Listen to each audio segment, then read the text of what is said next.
하나님의 말씀 구약성경 열왕기하 22장 14절로 20절 말씀 보겠습니다. 구약성경 601면입니다. 열왕기하 22장 14절로 20절입니다.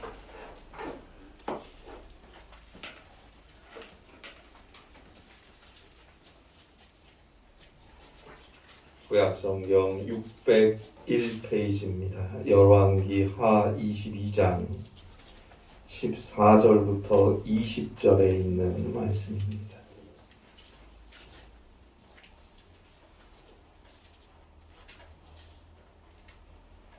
열왕기하 22장 14절로 20절.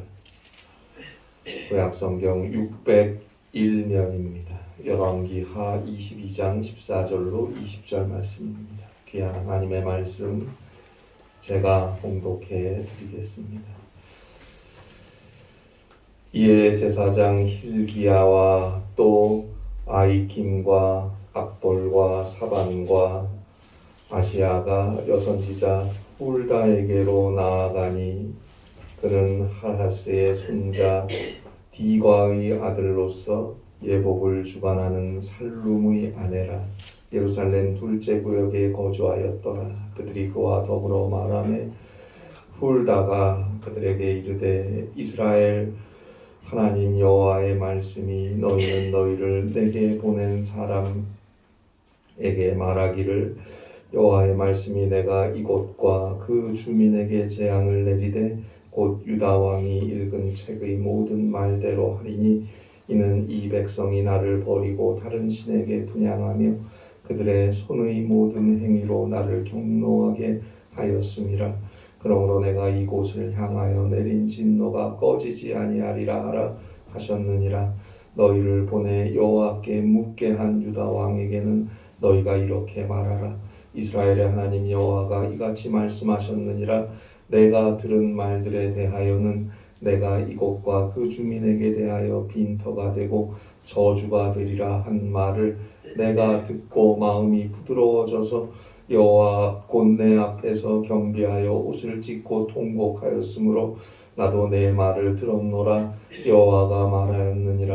그러므로 보라, 내가 너로 너의 조상들에게 돌아가서 평안히 묘실로 들어가게 하리니 내가 이곳에 내리는 모든 재앙을 내 눈이 보지 못하리라 하셨느니라 하니 사자들이 왕에게 보고하니라.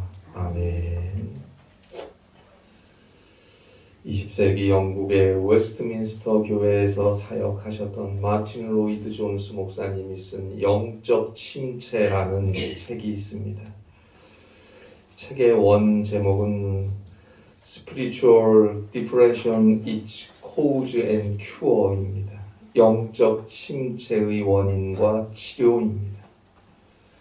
영적 침체라는 병에 대한 처방을 마틴 로이드 존스 목사님은 책에서 이렇게 내놓고 있습니다. 능력을 그리스도께 달라고 애원하며 번민하지 마십시오. 그가 하라고 말씀하신 것을 하십시오. 그리스도인의 생활을 사십시오. 기도하십시오. 그리고 그리스도를 묵상하십시오. 그와 함께 시간을 보내시며 그 자신을 친히 여러분에게 나타내 주시기를 그에게 구하십시오. 능력을 달라고 그리스도께 애원하며 번민하지 마세요. 그가 하라고 말씀하신 것을 하세요. 그리스도인의 생활을 사세요. 주께서 하라고 말씀하신 것, 그것을 하는 것이 영적 침체를 벗어나는 처방인 것입니다. 순종입니다. 고난과 아픔과 고통과 시련이 있을 때 이 어려움과 아픔, 고통에서 벗어나게 해달라고 기도할 것입니다. 그러나 그보다 더 근본적인 것은 하루하루를 주의 뜻을 따라 사는 것입니다. 초조해하지 마시고 절망하지 마시고 낙심하지 마시고 더 기도하시고 더 주의 말씀에 순종해야 합니다. 이것이 그리스도인의 생활 아닙니까? 어려운 중에 주 앞에 엎드려 기도하세요. 기도하고 이제 주의 뜻을 들으려 하고 그 뜻에 맞게 살려고 해야 합니다. 그리스도인으로서 사는 것입니다. 더 그리스도인답게 살려고 몸부림을 한번 쳐보세요. 내가 힘드니까, 내가 아프니까, 어려우니까, 바쁘니까, 기분 나쁘니까. 아니에요. 그럴수록 더 기도하고 더 하나님의 말씀을 듣고 더 순종하며 그리스도인의 생활을 하는 것입니다. 여러분, 하나님께서 우리를 우리보다 더 잘 아십니다. 우리의 필요를 따라 그만큼 우리에게 주실 것입니다. 걱정하지 마세요. 믿고 기도하고 믿고 그 말씀대로 사는 것입니다. 나는 주의 뜻에 순종하며 사는 것입니다. 그런 나를 하나님께서 반드시 책임지실 것입니다. 여러분, 그리스도인은 믿음으로 살아가는 것이지 내 눈에 보이는 대로 살아가는 것이 아니지 않습니까? 언제까지 눈에 보이는 것을 따라서 웃었다 울었다 하겠습니까? 생떼찌베리가 쓴 어린 왕자에 나오는 유명한 말처럼 정말 소중한 것은 눈에 보이지 않는 것이라는 사실을 이제 그만큼 예수 믿었으면 알 때도 되지 않았습니까? 미국의 미네소타 대학교의 교수인 폴린 보스라는 분이 쓴 모호한 상실이란 책이 있어요. 1999년에 출간된 책인데 밀레니엄의 개막을 앞두고 상실의 개념을 새롭게 설명해 주었던 책입니다. 모호한 상실, ambiguous loss입니다. 죽으면 명백한 상실이 발생합니다. 분명한 없어짐이에요. 그런데 명백한 없어짐도 아니고 그렇다고 함께 있는 것도 아닌 상태를 모호한 상실이라고 말하는 것입니다. 분명히 육체적으로는 상실이 되었는데 심리적으로는 살아있어요. 전쟁으로 인해서, 테러로 인해서, 혹은 불행한 범죄로 인해서, 납치가 되어서, 또 사고로 인해서 실종이 되어서 생사를 확인할 수 없을 때 분명히 옆에 없는데 그 없음을 받아들일 수가 없어요. 확신할 길이 없어요. 반대의 경우도 있어요. 어떤 심각한 정신적 아픔을 겪으면서, 질병을 겪으면서 몸으로는 살아있는데, 옆에 있는데 심리적으로는 살아있다고 할 수 없는 그런 경우도 있습니다. 온전한 자기정신이 아니에요. 이러한 모호한 상실은 옆에 있는 사람들, 사랑하는 가족들에게 아픔도 되고 고통도 됩니다. 우리의 믿음도 모호한 상실 아닙니까? 갈수록 물질 중심으로 치달아가고 있는 이 세상, 과학과 기술의 진보, 정보통신의 발달, 끝없는 경쟁에 내몰리는 세대, 타락하고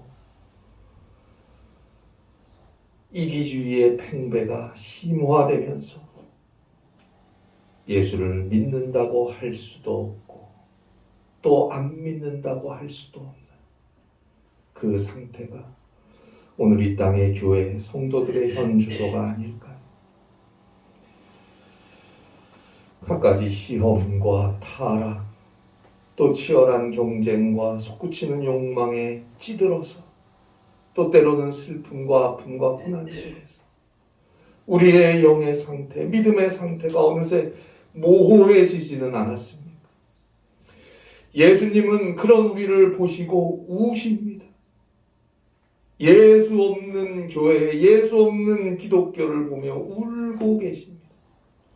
그 옛날 하나님의 거룩한 성이어야 할 예루살렘 성전이 타락하고 부패하고 세속화되는 것을 보시고 우셨던 예수님, 오늘 우리를 보고 우시지 않겠습니까? 누가복음 19장 42절입니다. 예루살렘 성을 보시고 가까이 와서 이렇게 말씀하셨죠. 우시며 하신 말씀이에요. 너도 오늘 평화에 관한 일을 알았더라면 좋을 뻔하였거니와 지금 너의 눈에 숨겨졌도다.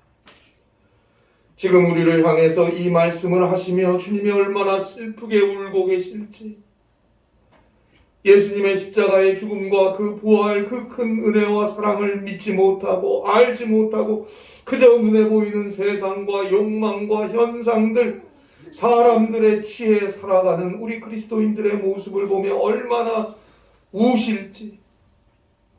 Almost Christian, almost Christian. 거의 그리스도인으로 사는 것 같아요. 그러나 그건 그리스도인이 아니지 않습니까? 다시금 회개하고 가슴을 치며 회개하고 오직 주를 바라보고 그 십자가의 은혜 안에서 기도하며 주를 믿는 믿음으로 돌아서야 합니다. 오늘 성경에서는 그 옛날 요시아의 종교 개혁에 대한 기록을 시작하고 있습니다. 열왕기하 21장 20절, 22절 이렇게 보면, 열왕기하 21장 20절로 22절까지 보면 암몬이 그의 아버지 므낫세의 행함같이 여호와 보시기에 악을 행하되 그의 아버지가 행한 모든 길로 행하여 그의 아버지가 섬기던 우상을 섬겨 그것들에게 경배하고 그의 조상들의 하나님 여호와를 버리고 그 길로 행하지 아니하더라. 므낫세와 암몬 두 명의 왕이 다스렸던 60년 가까운 시간 동안 예루살렘은 우상 숭배와 악한 것들로 넘쳐났습니다. 하나님을 섬겨야 하는 거룩한 성 예루살렘 안에 바알과 아세라를 섬기는, 이방의 우상을 섬기는 제의 기구들이 놓여져 있게 되었고 갖가지 혼합 종교가 들어와서 여호와의 신앙, 야훼 신앙을 타락시키고 세속화시켰어요. 어느새 하나님을 믿고 모든 공의의 하나님, 모든 자유의 하나님을 섬겨야 하는 이스라엘은 바알이 미혹하는 대로 풍요라는 것에, 물질이라는 것에 노예가 되어가고 있었어요. 욕정과 욕망과 타락, 그리고 지독한 빈부의 격차로 사회는 썩어 들어가게 되었어요. 부정과 부패가 난무하는 사회가 되어가고 있었어요. 바로 그때 요시아가 유다의 왕이 되었습니다. 그리고 그는 이 모든 것이 하나님을 믿는 신앙을 떠난 죄로부터 일어난 것임을 깨닫고 종교개혁을 시작합니다. 요시아의 종교개혁에 대한 성경의 평가는 이렇습니다. 열왕기하 23장 25절에 보니까 요시아와 같이 마음을 다하고 뜻을 다하며 힘을 다하여 모세의 모든 율법을 따라 여호와께로 돌이킨 왕은 요시아 전에도 없었고 후에도 그와 같은 자가 없었더라.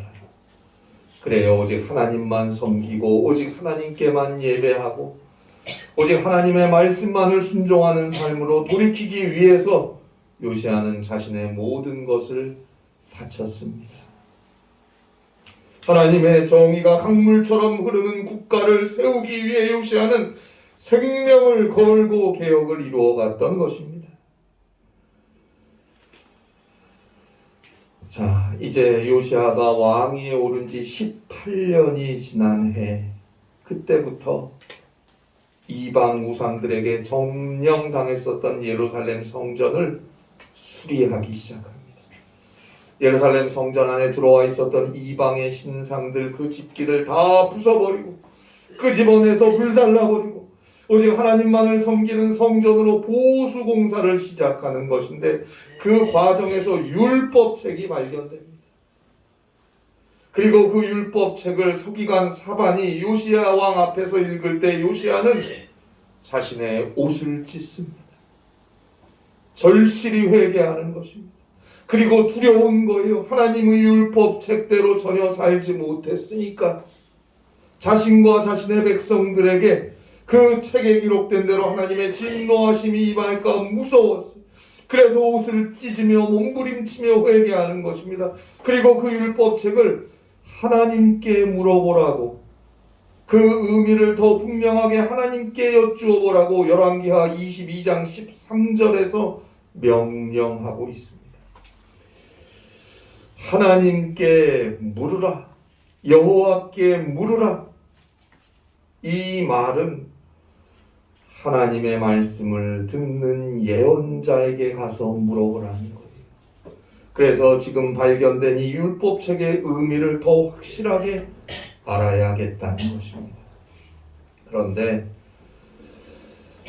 그 당시 나비라고 해요. 남자 예언자를 부르는 말인데, 이 남자 예언자들이 있었어요. 그 위대한 예레미야가 살고 있었습니다. 그 가부장적인 시대에 요시야는 네비야라고 불렸던 여성 예언자에게 찾아가서 율법책의 내용의 진위를 물어봅니다. 남자 예언자가 있었는데도 그 여성 예언자가 오늘 성경 열왕기하 22장 14절에 나오는 여선지 훌다입니다. 우리가 잘 알듯이 예레미야는 당시 환영받지 못했던 인물이었어요. 선지자였지만 그는 늘 핍박을 받는 눈물의 선지자였어요. 그래서 그랬을까요? 여성 예언자였던 훌다를 찾아갔습니다. 그러나 훌다 역시 왕궁에서 안주하고 있는 선지자, 궁중 예언자가 아니었어요. 오늘 성경 열왕기하 22장 14절 중간부터 보면 훌다에 대해서 살룸의 아내이고 또 예루살렘 둘째 구역에 거주했다고 말하잖아요. 예루살렘 둘째 구역에 거주했다라는 이 말은 그녀가 어떤 왕족이나 귀족들 상류층이 거주하는 예루살렘 첫째 구역에 살지 않았다는 걸 말해주는 거예요. 그러면 예루살렘 둘째 구역은 어떤 사람들이 살았을까요? 다윗 왕이 유다 왕국의 수도로 예루살렘을 정했을 때 예루살렘은 작은 도시였어요. 그러나 이곳이 수도가 되면서 인구가 증가했죠.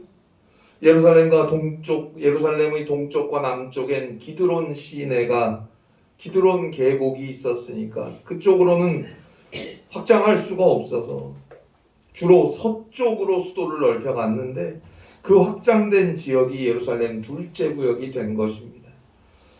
결국 이곳은 왕족, 귀족, 상류층이 아닌 서민들, 가난한 자들이 살았을 것으로 추정하고 있고요.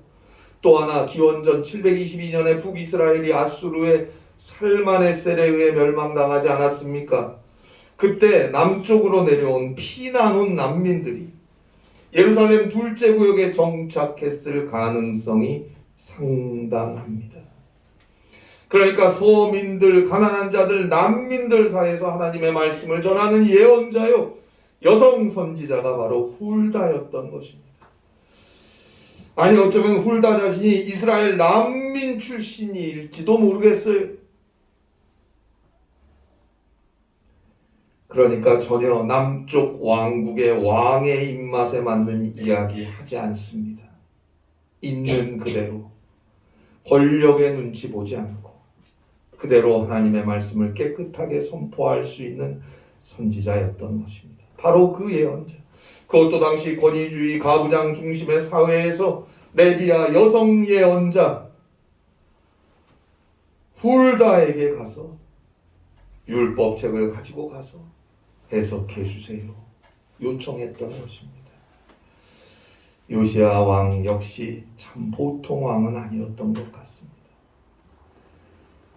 정말 하나님의 말씀이 무엇인지 듣고 싶었던 거예요.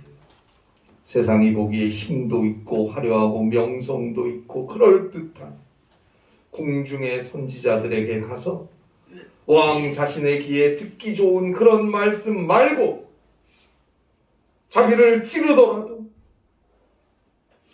심하게 아프게 하더라도 정말 진실한 생명의 말씀을 듣고 싶었던 거예요. 그래서 굳이 예루살렘 둘째 구역에 살고 있었던 변방의 여선지자 훌다에게 가서 물어보는 거 아닙니까?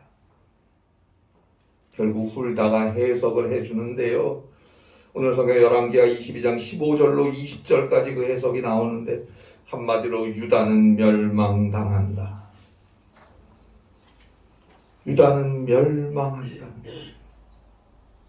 이 대답이 요시야 왕에게는 매우 뼈아프고 불편했을 거예요. 자, 열왕기하 22장 2절에 보니까 요시야가 여호와 보시기에 정직히 행하여 그의 조상 다윗의 모든 길로 행하고 좌우로 치우치지 아니하였더라. 자, 열왕기하 22장 1절에 보는 대로 요시야는 겨우 8살의 왕위에 올랐어요. 그러나 오직 다윗 왕을 흠모하여 다윗이 간 길을 따라갔어요. 그리고 이제 26살이 되었어요. 그런데 지금 훌다라는 여선지자가 다윗 왕조로부터 이어지는 이 유다 왕국이 멸망한다고 말하는 거예요. 비록 요시야 당신은 하나님 앞에 진실하게 회개하고 하나님의 뜻을 따라 믿음으로 살았기에 당신은 평안히 죽겠지만 유다 왕국은 멸망당한다고, 단지 그 재앙을 당신 눈으로 보지 못할 뿐이라고 19절로 20절에서 말하고 있지 않습니까? 다윗의 왕국이 무너진다니, 다윗만을 바라보며 오직 다윗 왕의 길을 따라 걸어온 요시야에게는 받아들이기 힘든 그런 말씀이었을 거예요. 그러나 요시야가 평소 자신의 신념으로는 이 여선지자 훌다의 해석을 받아들일 수 없었다고, 내 마음에 안 든다고 무시했으면 온전한 종교개혁을 이루어갈 수 없었을 것입니다. 요시야는 왕이었지만 저 난민들 속에 살고 있는 가난한 여선지자가 해주는 그 입을 통해 흘러나오는 하나님의 말씀을 겸손하게 있는 그대로 받아들이고 무릎 꿇고 기도했습니다. 회개했습니다. 온 백성들과 함께 정말 옷과 마음을 찢고 진실한 회개를 했고 진정한 하나님의 말씀 율법을 따른 개혁을 이루어 갔어요. 그래서 요시야의 종교개혁은 완성되었던 것입니다. 요시야 이전에도 요시야 이후에도 이와 같은 개혁은 없다. 하나님이 인정할 정도의 종교개혁이 완성되었던 것입니다. 14세기 노르웨이에 학자였던 데임 줄리앙이 쓴 Revelations of Divine Love, Grace Wrapped라는 글에 보면 이런 말이 나옵니다. 우리 몸을 감싸주는 것은 옷이고 살을 감싸주는 것은 피부이다. 우리의 뼈를 감싸주는 것은 살이며 심장을 감싸주는 것은 온 몸이듯이 우리의 육신과 영혼은 하나님의 자비에 감싸여 있다. 더구나 훨씬 포근하게 말이다. 모든 물질적인 것은 낡아서 언젠가는 사라지지만 하나님의 자비는 언제나 온전하다. 모든 물질적인 것은 낡아서 언젠가는 사라지지만 하나님의 자비는 언제나 온전하다. 그래요, 우리의 영과 몸은 하나님의 자비, 예수 그리스도의 은혜 안에 감싸임을 받아야 합니다. 그래야 죄도 시험도 유혹도 넉넉히 이기고 죽음까지 이기고 구원에 이르는 것입니다. 기도하세요. 오 주여, 주의 자비 안에 감싸이기를 원합니다. 기도하세요. 십자가의 사랑 안에 온전히 거하기를 늘 간구해야 합니다. 오늘도 오직 예수님만을 바라보세요. 언제나 회개하고 먼저 기도하고 하나님의 음성에 귀 기울이며 오직 믿음으로 주의 말씀을 따라 삶을 돌이켜 가세요.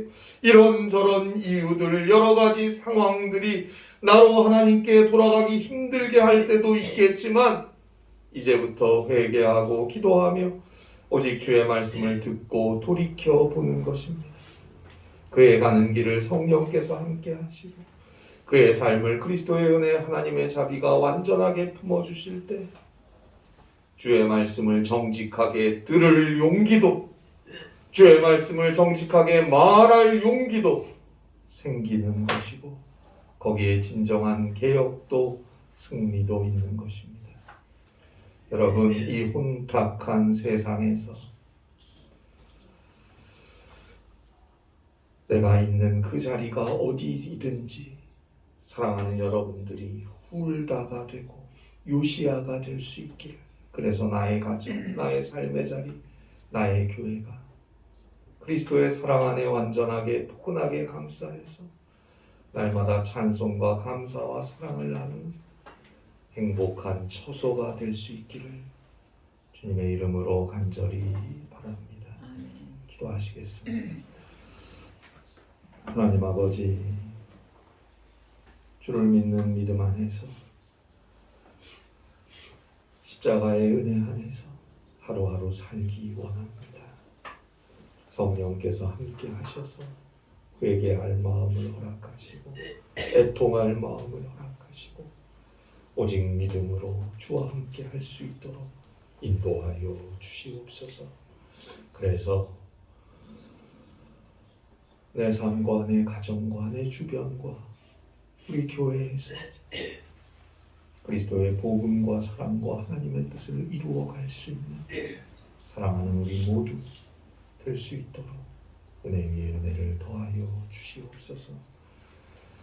진정한 개혁을 이루어감으로 하나님의 귀한 자녀로서의 삶을 당당하게 살아가게 하여 주시옵소서. 예수님의 이름으로 기도하옵나이다. 아멘.